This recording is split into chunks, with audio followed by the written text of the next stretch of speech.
Radio Recipe Show!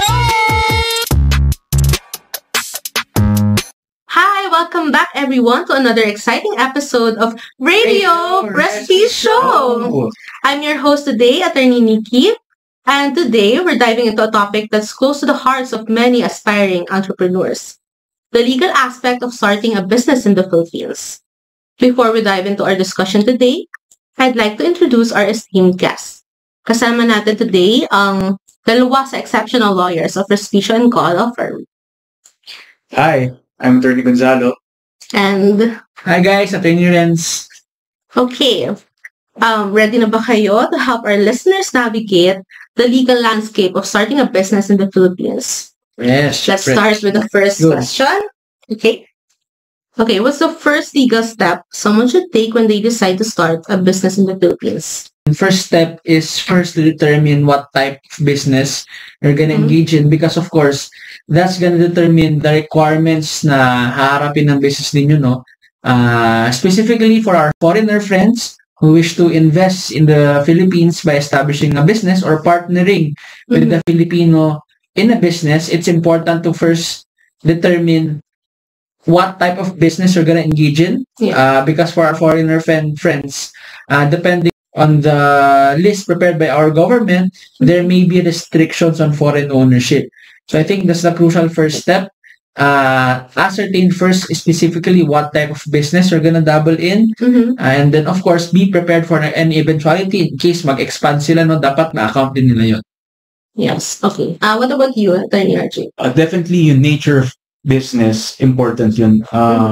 Para sa akin, you should also decide yung business structure na magiging business nyo, whether it is a sole proprietorship, partnership, or corporation. Important to dahil meron tong epekto sa ating taxes or sa personal liabilities natin. So kapag napili mo na, pwede ka magparehistro sa DTI for sole proprietorships at sa SEC for partnerships and corporations. Yes, okay. Attorney Renz, no, kanina you mentioned the possibility of foreigners starting a business in the Philippines. Marami kasi nag-a-ask sa atin ng ganitong question. Marami tayong consuls and clients, no, na foreigners na gusto nila mag-start ng business here. So, can you expound on that? Like, so pwede talaga mag-start ng business ng mga foreigners here? Well, regarding that, the short answer there is it depends. Because again, there are sectors of our economy which are reserved only for Filipinos. Yes. So, very basic example. For example, lawyers. Our legal practice is reserved specifically for Filipinos in the Philippines. So, if the business of the foreigner is related to that, then there may be problems. And then, of course, as I've mentioned a while ago, no, the Philippines has a gray list. Or a list wherein there are foreign ownership requirements or threshold negative list. Yes, negative list. Okay. Gray list, iba pala yun, guys. So, the negative list, essentially, for our foreigner friends, you'll have to first ascertain what's the nature of the business. Because again, there may be foreign ownership restrictions, either 40%, the threshold's right, 50%, 70%. It depends. But yeah, not all aspects of our economy are open for foreign investment, unfortunately. Yes. So yeah, there's that. Yeah, and even then, to my knowledge, no, meron kasing minimum capital din na required kapag foreigner. This is around 200,000 USD, if I'm not mistaken, no? Pwede siyang bumaba sa 100 USD, 100,000 USD, pero it depends on certain factors. Pero generally, 200,000 US dollars. Okay. Attorney Gonzalo, you mentioned kanina yung importance ng pagpili ng right business structure. So, from a legal perspective, no, paano ba nakaka-affecto sa magiging business mo? And how important is it to choose the right one for you? Yeah, well, sa sole proprietorship, ang mangyayari, kunwari may liabilities yung business mo, yung assets mo ang magiging personally liable sa lahat ng obligasyon ng negosyo mo. When compared to partnerships or corporations, meron silang separate separate juridical personality. Mhm. So kung may utang yung business mo, yung assets lang ng corporation mo ang magiging liable. Yeah. What about yung pag-process ng business name? Anong dapat tandaan ng mga aspiring entrepreneurs natin? Well, for that, it's again, the business name is again intimately related as to the nature of the business, and as what Attorney Gonzalo said a while ago, it's related also to the vehicle, no sole proprietorship ba, corporation, right? Because strictly speaking, the broad rule there is as long as it's not against the law, public policy, morals, customs, public order, right? Then the business name will be granted. So, sa mga kababayan natin yan, bawal yung mga mura sa business names, bawal yung mga Free, gano'n. yes, bawal yung mga rated R na statements, no? And then again, after that general rule, no, there are certain rules pa. For example, for corporations specifically, there are rules as to the corporate name. It should not be misleading, it should not be substantially the same with an existing business, or kung kokopyahin mo yung business name ng existing corporation, may required po yan na number of votes ng shareholders, no? Regarding the sole proprietorship for DTI, I don't think it's that stringent. I think pwede ka pa rin gumaya basta may identifier lang na that sets you apart. But yeah, the general rule is basta hindi against law, morals, public order, public policy, pwede siya. And then may specific rules na lang after that depending on the vehicle that you choose for the business. Ako may personal experience ako sa pag-register ng business sa DTI. So, mabilis lang siya actually. Depende siya sa internet yung DTI branch ng mapupuntahan mo. Ako, nag-register ako ng business name ng isang driving school. 5 minutes lang. Oh, Yeah. Ang nagtagal lang sa akin, pang fill up ng form. Yeah. Pero ang kwento sa akin nung teller or nung staff, maswerte pa daw ako ng 5 minutes lang. Yung iba inaabot oras. Kasi parang, ang pagkakapaliwanag sa akin, meron silang parang database. Tapos doon nila ini-input yung desired mo na business name. I-check nila. Oo, kaya nagtatagal. So, depende sa internet nila. Pero yung pag-register ng business name sa DTI, very simple lang. So, pumunta ka talaga sa office nila? Yeah. Sa branch nila sa Calamba. Okay, so depende pala, no? Depende, Sa yeah. branch. Yeah. Sana, yung mapuntahan nyo, mabilis yung internet. sana. Ikaw, Attorney Renz, may experience ka na ba sa business or meron ka bang, business aspirations? Well, business aspirations, hopefully, sana. That's passive income, that's very nice. Pero wala pa. Pero may clients na nagtatanong, no, regarding that. So again, it's very tricky. You should do your due diligence, Yes. mag-research na. Kasi baka may kapangalan ka na. Mahirap din yun. Yeah. Okay. Buti pala si Attorney Gonzalo may experience na, personal experience sa pag-start ng business, right? Yeah. Okay. Interesting. So, paano naman yung common legal pitfalls na madalas nalilimutan ng mga startup businesses and entrepreneurs dito sa Pilipinas? Can you talk about that? Pinaka-common, lalo na pag may employee, is kailangan may pag-ibig, PhilHealth, SSS. I know some companies, 90s pa nag-ooperate, tapos they have less than 100 employees, maybe more. Meron sila SSS, meron silang pag-ibig, pero wala silang PhilHealth. Ang nangyari, may bumisita na PhilHealth official. Pinag-booklat lahat ng records. And ang kwento sa akin, they owe somewhere in the ballpark of 10 million, 11 million. In contributions? Yes. Wow. So, With penalties ba yan? yes, kasama natin penalties. Tapos yung, kung ano yung ino nila since they began, up to the present day. So, kung may employee, kung mag-start ka ng business, tapos mag-hire ka ng employees, definitely, yun ang una mong i-check. Alright? Yun ang unang compliance mo with the law. Pag-ibig, SSS, PhilHealth. Grabe, you really have to be mindful of that. Yes. Actually, meron ding case ako na alam, no, na compliant naman sana talaga tong business do sa yung requirements na specifically PhilHealth also. Kaso, yung employee nila na tasked to do that, to comply with the requirements, hindi ginagawa. So, yung company pa rin, syempre, yung na multahan. Labor. What about you, attorney? May masabi ka bang pitfalls? I think related din doon. Labor kasi yung diniscuss natin. I think related din doon. Typically kasi, yung minention kasi natin na regulatory measures like BIR, yung DTI, very standard yan, dali lang eh. Yeah. So, hindi siya nakakalimutan usually. Ang nakakalimutan is yung labor.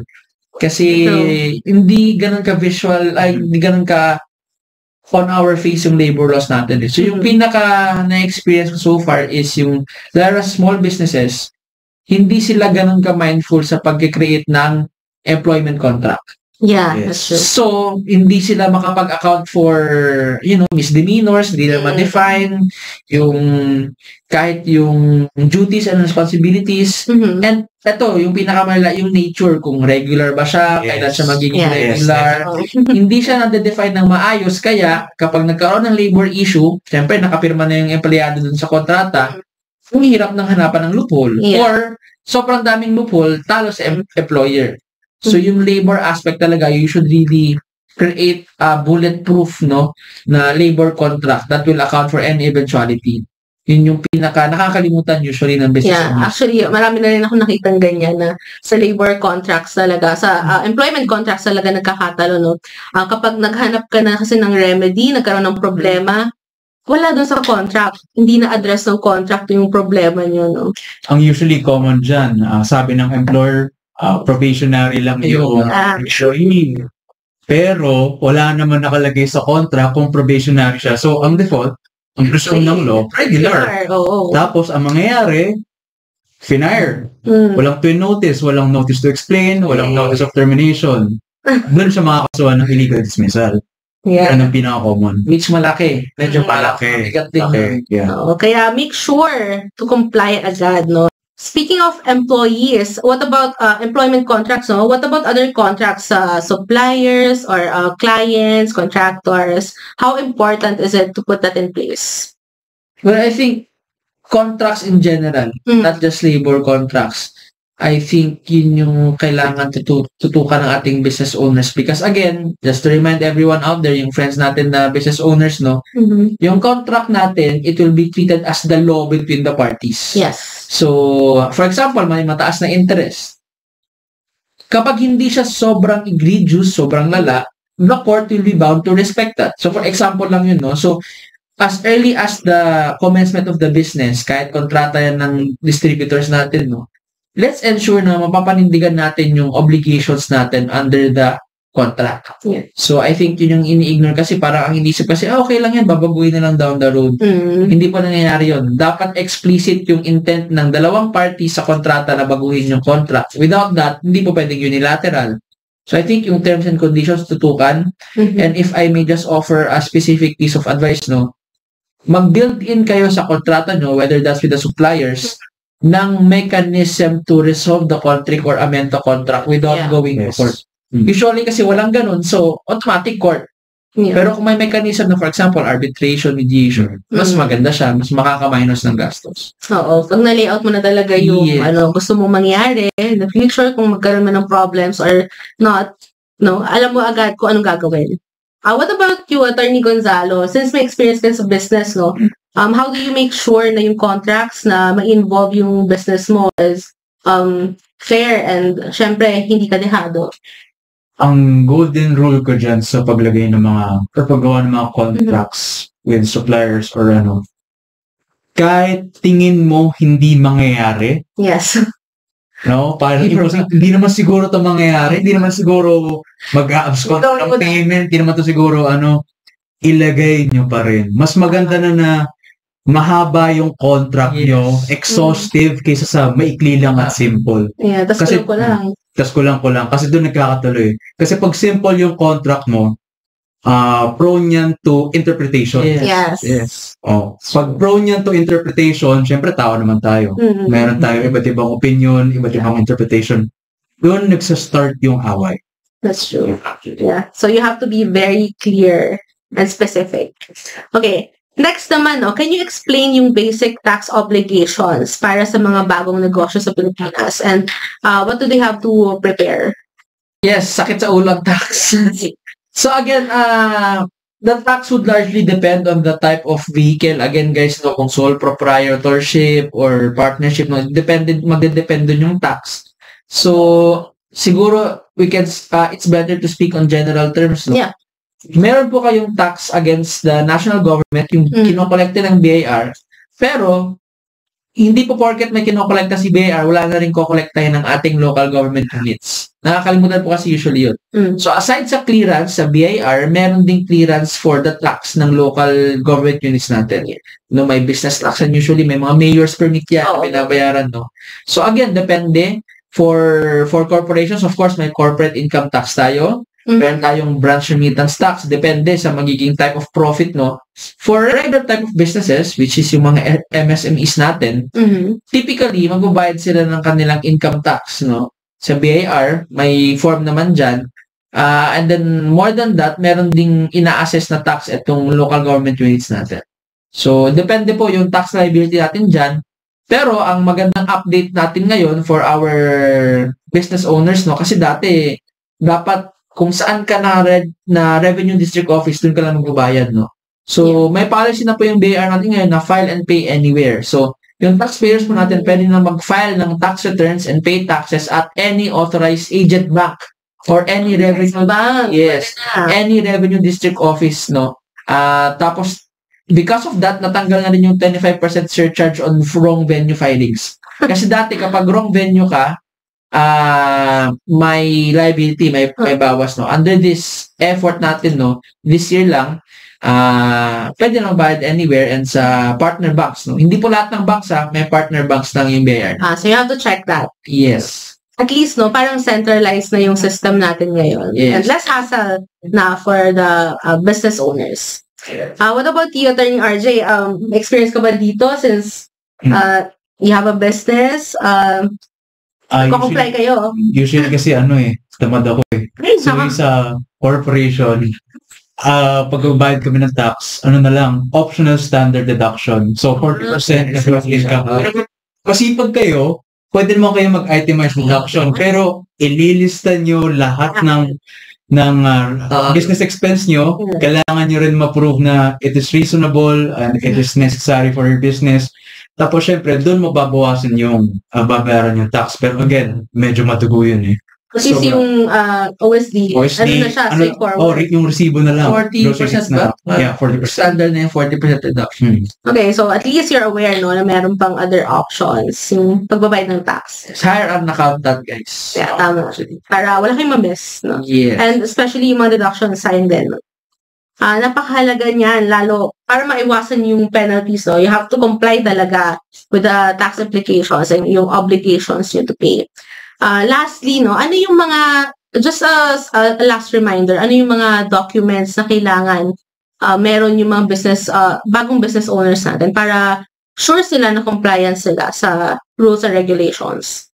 So again, pwede nating i-divide yan into two broad categories. So pwedeng local and national. So local, merong mayor's permit, yung business permit ninyo. And again, depende sa industry, meron kayong permits na, baka may permits kayong kailangan execute sa DOH, for example. Yeah, depende sa business. Yes, FDA, kung nagbibenta kayo ng pharmaceutical products, no? And then, in fact, dapat meron din kayong mga clearance from the Bureau of Fire, mga ganun, no? So, that's at a lower level. Yung mga national agencies natin, kailangan tax map kayo ng BIR, kailangan merong PIN yung business ninyo, and then, of course, depende sa corporate vehicle, dapat meron kayong articles of incorporation for corporations, meron kayong GIS, no? General Information Chip, and updated dapat yun. And, yeah, I think yung pinaka-crucial dito na hindi makalimutan ng ating mga viewers, no, regarding legal documents. Aside from that, kasi very standard yun, guys. Meron na yun sa mga munisipyo natin, meron na yun sa BIR. Madali na lang lakaran yun. Ang crucial is, huwag niyong kakalimutan, guys, yung mga individual contracts na i-execute ninyo. Be mindful of the contracts because, again, once the contract is executed between the two parties, binding na po yun sa inyo, mahirap nang lumabas dun sa contract na yun. So that's, aside from those regulatory steps, yun yung kailangan yung tutukan or bigyan ng pansin yung individual contracts na inyong gagawin. And then, kung may individual contracts kayo, ipanotarize nyo guys. Dapat notarize siya para public instrument siya. Yes, I agree. What about you, Attorney Gonzalo? Anything to add to that? Yeah, yung sa pinaunang point ko, nga pag may employees kayo, Yeah. kailangan magparehistro ka sa SSS, Pag-ibig, PhilHealth, kasi employers have the obligation rin to register for them. Tapos, kailangan ikaw rin magbabayad ng mga contributions sila. Kasi otherwise, yun nga, may legal penalties yun. Siyempre, iwas tayo dyan. Kailangan compliant kayo lagi. Okay. Ayan mga ka-Respisyo. Sana marami kayong natutunan in today's episode. And if may questions kayo or other topics that you would want us to talk about or discuss, comment lang kayo. Till our next episode, ito ang Radio Respi Show! Radio Respi Show!